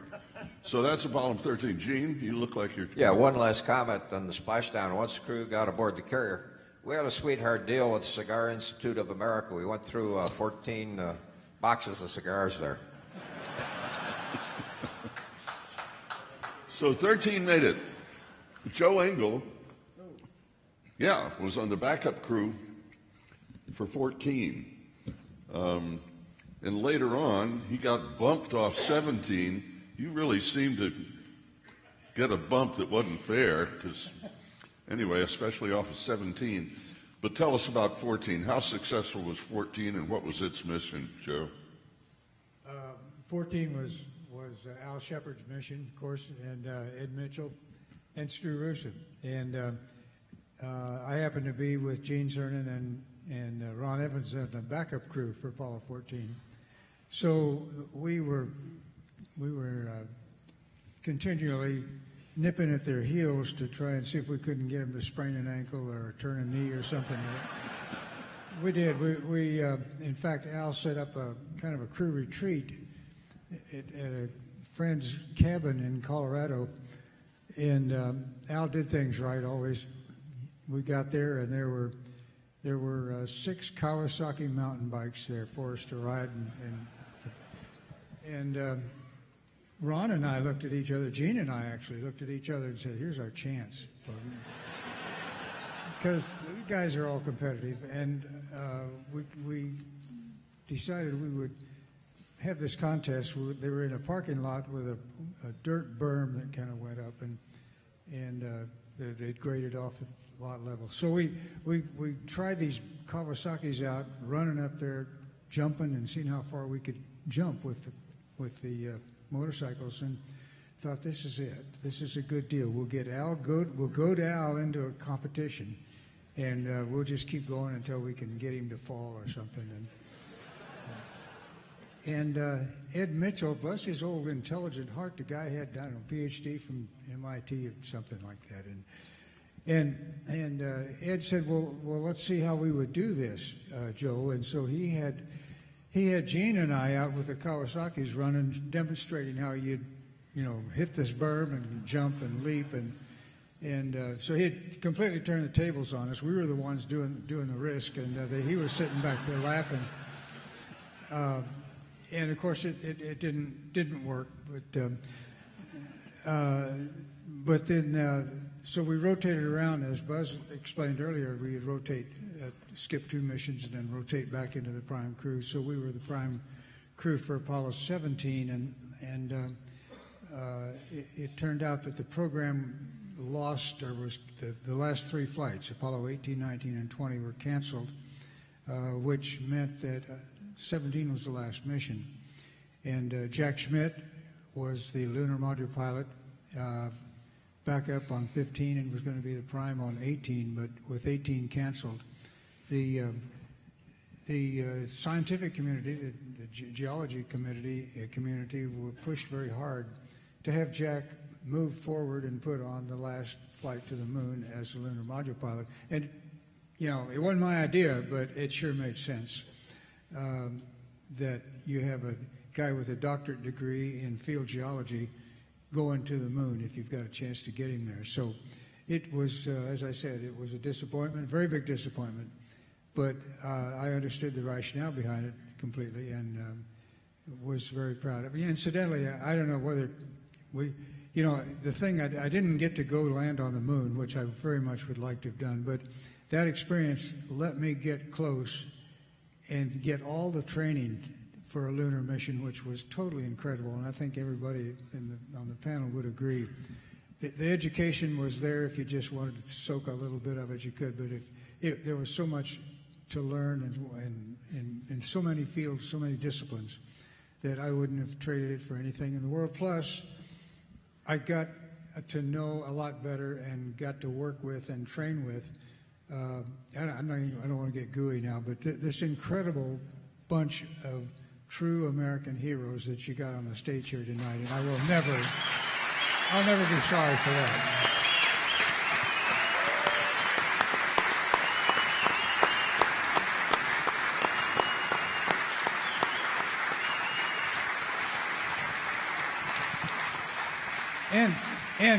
And Al, I mean, you, Al, especially you, Al. I was looking over this way, but I wanted to include you on that too. It's all right. Okay. It's all right, Joe. I'm right behind you all the way. So, Al, 15. What were the new things that happened in 15? We talked early on from, the Mercury to Gemini and so forth. What had happened before allow you to do on 15? Okay, 15 was a new model of spacecraft. We were upgraded. We carried a lot of extra equipment that had never been carried before, as you know. We carried the first lunar rover, the little electric car that they drove on the surface. That gave them quite an extended capability on the lunar surface. And we carried a scientific instrument package into lunar orbit. In that, we had, kind of interesting, we had 2 large cameras. The large camera, which is a high-resolution camera, was one that had been developed back in the 1950s by a company in Boston called Icon. And it was a ball-opticon camera, but it was a camera that was designed to be flown in U-2 aircraft at 60, 70,000 feet. And the Air Force had declared it obsolete before our flight, so we were able to get it on our flight. And I've often wondered when the Air Force declared that obsolete, I've always been curious about what they replaced it with, because it had to be something pretty spectacular. Because I could take a picture from 60 miles of objects on the lunar surface down to about 4 feet. I actually have pictures of the lunar module, or the lunar rover, sitting next to the lunar module at the landing site for Apollo 15. I took about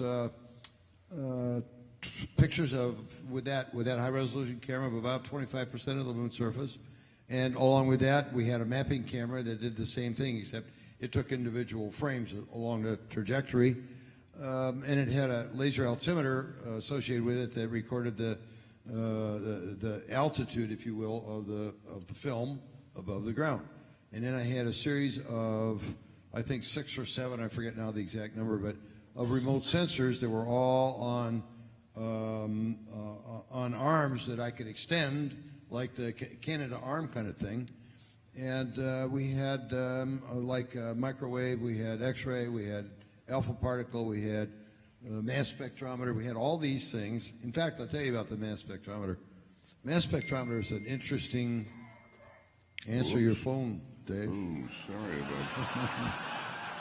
Is that the next question coming up?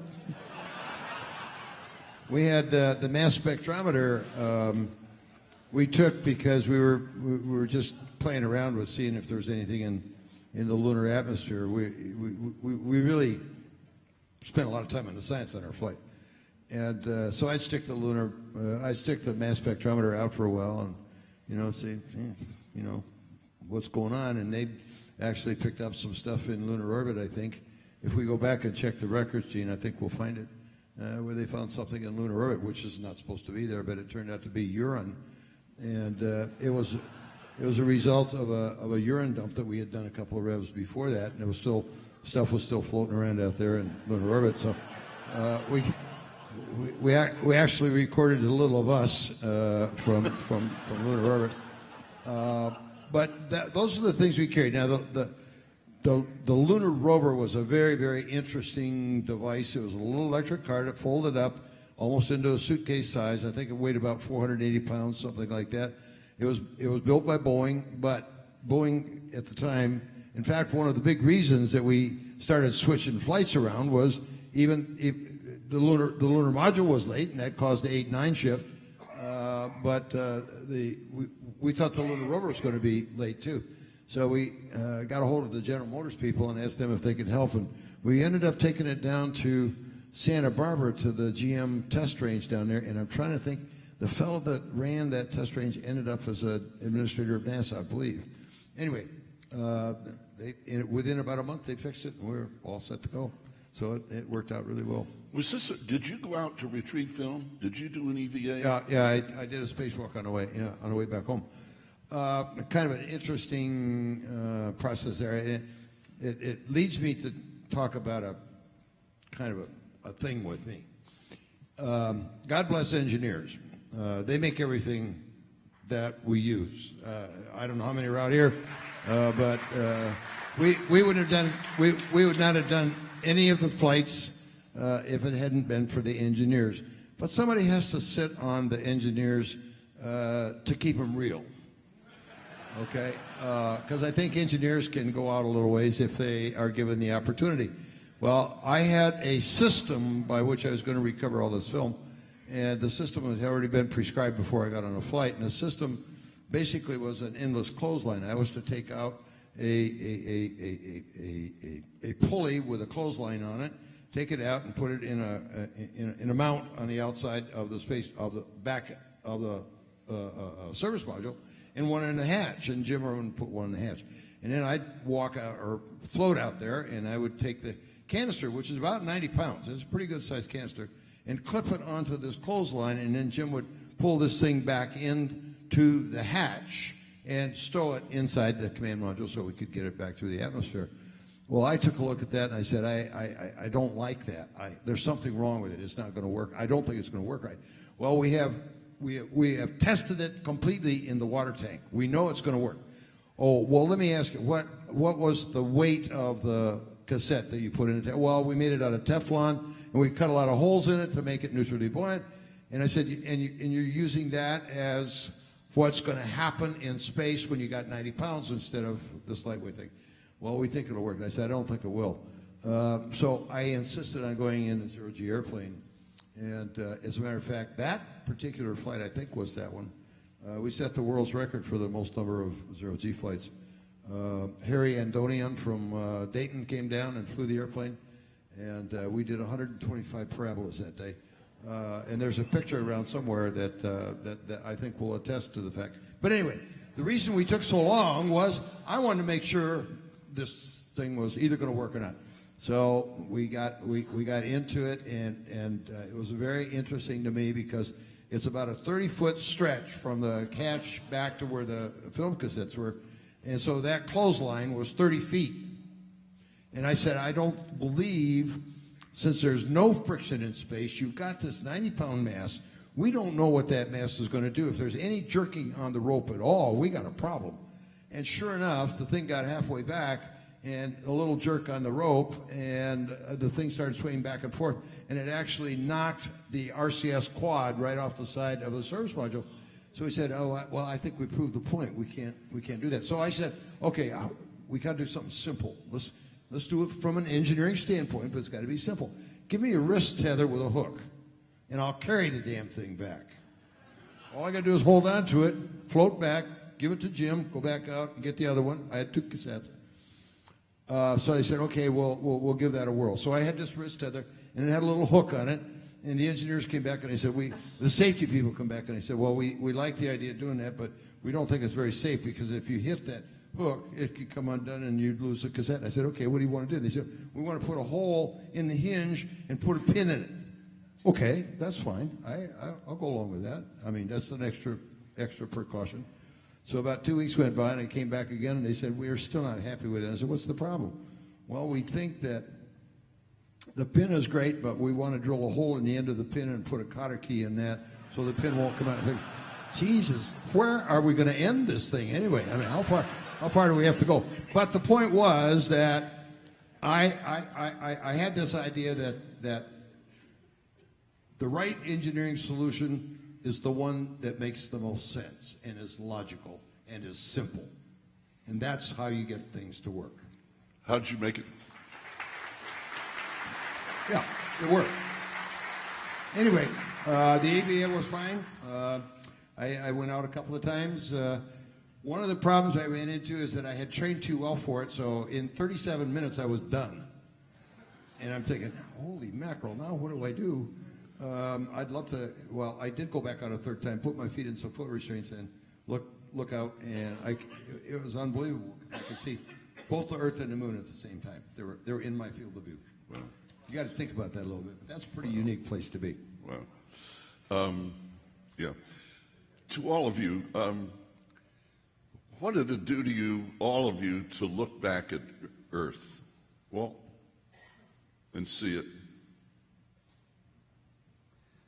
Well, frankly, in these days, when I look back at the whole program, our time has changed, society has changed, NASA has changed.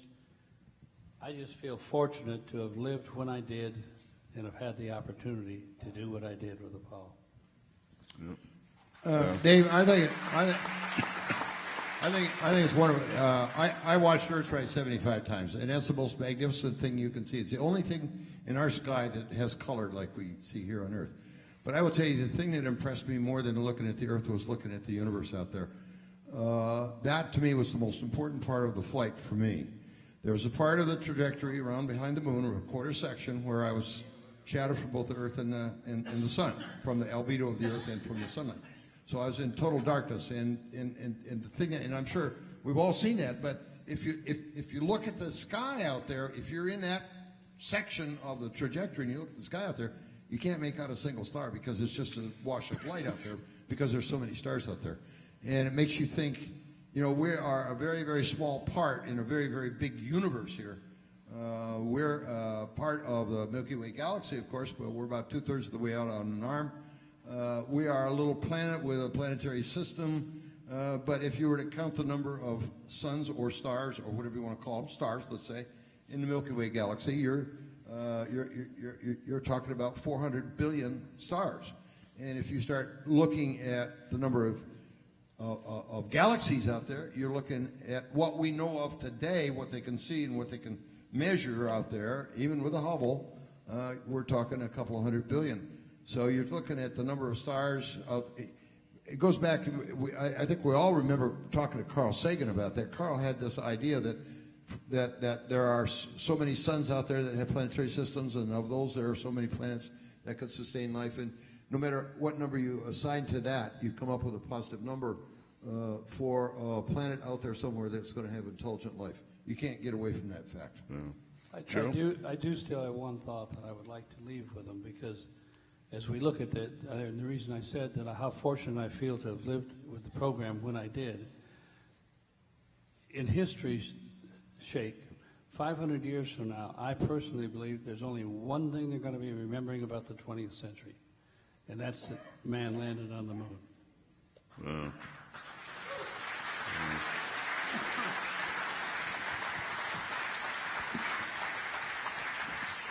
I hate to take exception to that, because 500 years from now, there may have been an eagle that landed on the moon, 1969, but I can assure you there will be an eagle that lands on Mars. And that, in my estimation, will not be a short visit or occupying it, but when we really think about it, it will be a permanent settlement. Now, that doesn't mean that in 1,000 years or so we may decide, gee, that's just too rough living out there for all these people. We've learned enough about Mars. Maybe we really ought to start scuba diving on Europa or Enceladus. So forget about Mars. That's possible, but I really think that humanity will move and permanently, for the time being, settle on Mars, and people will go there and they will spend the rest of their life. I know this is not an easy thing to come to grips with, but I think that is our destiny. And when you look at the cost of sending people there and the cost of bringing them back and losing 2 years, and you keep doing that, and you look at the cost that adds up of sending people to Mars and bringing them back, and when you do that, if you keep it occupied, there still is a steady state number, 30, 60, that's a maximum.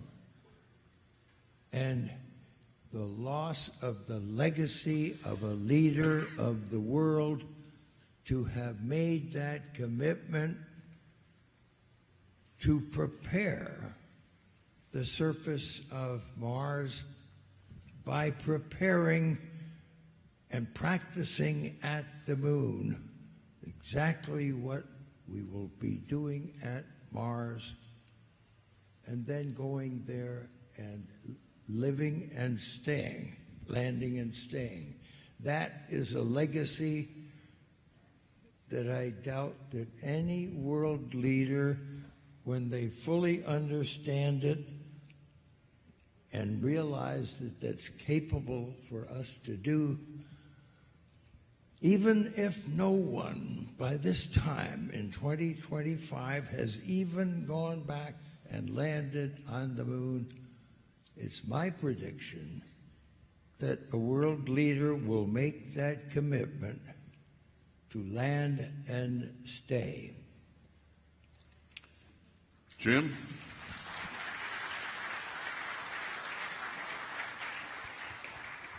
Let me give everybody a thought that is a little bit different than anything that you've heard today or really thought about the missions that we did. On Apollo 8, of course, we saw the Earth as it really is now, just one small body in a rather large void of the solar system and the universe. Think about this for a second. We all think about, I hope to go to heaven when I die. I hope to go to heaven when I die. Ladies and gentlemen, you go to heaven when you're born.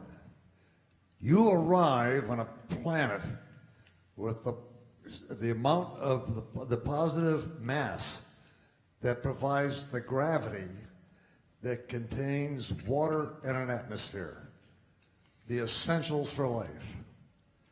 You arrive on a planet that is orbiting a star just to the right distance, not too far out to be too cold, in too far in to be too hot, just to the right distance to be able to absorb that star's energy that caused life to evolve here in the beginning. So just think about that. God has really given us, or given mankind, I should say, a stage that we saw out there for us to perform. How that play turns out is up to us. Yeah. Can't disagree with what you say, Jim. This is a little bit of heaven down here, isn't it? It's too bad we can't all get together and make the best of it. I happen to believe that it's going to be great to go to Mars, but I think we're going to have to go a lot further than that. I think we're going to have to go out to the point where we find another habitable planet, like we're in here. And that's kind of based on some sort of basic stuff. For instance, I could ask the question, what is the prime imperative of everything that's alive here on Earth? And I think you'd have to respond to that by saying it's survival of the species. That is the prime imperative of everything that's alive here on Earth, including people. And if we really have a prime imperative of survival of the species, then we've got to develop the capability of taking care of ourselves when we can't live here on the Earth anymore. And that might be 5 billion years out, but you know, it's like the old Chinese axiom or saying that a trip of 1,000 years starts with one step. And I think we made the step at the moon. The next step is going to be Mars, or maybe the next 2 or 3 steps will be Mars. But we're going to have to go out way beyond that to find a place where we can live when humanity can't live here anymore. The other heaven. Gene? If you will. Last thoughts? No, I better not give an opinion here. You know, listening to this thing, I classified people as poets and plumbers. Well, I'm one of the plumbers.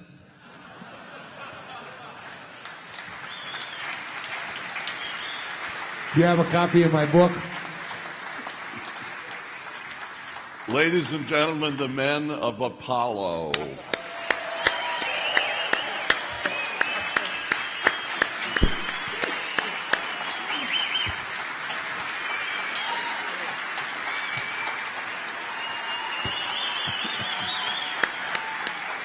Thanks, Al.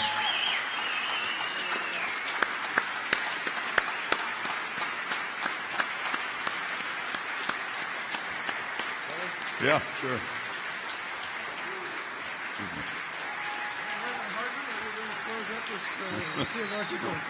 Oh, God. Thank you, Buzz. Thanks. We got through it. Thanks, Fred. That's great. Thanks, sir. Yeah, see you in the morning. You too, man. Thank you, Walt. Thank you, Gene. That was fabulous. Thanks, sir.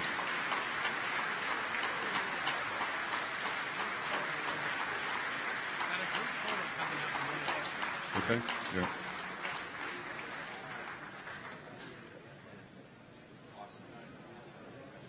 Yeah. Only in Theater in the Woods, right? Thanks for coming.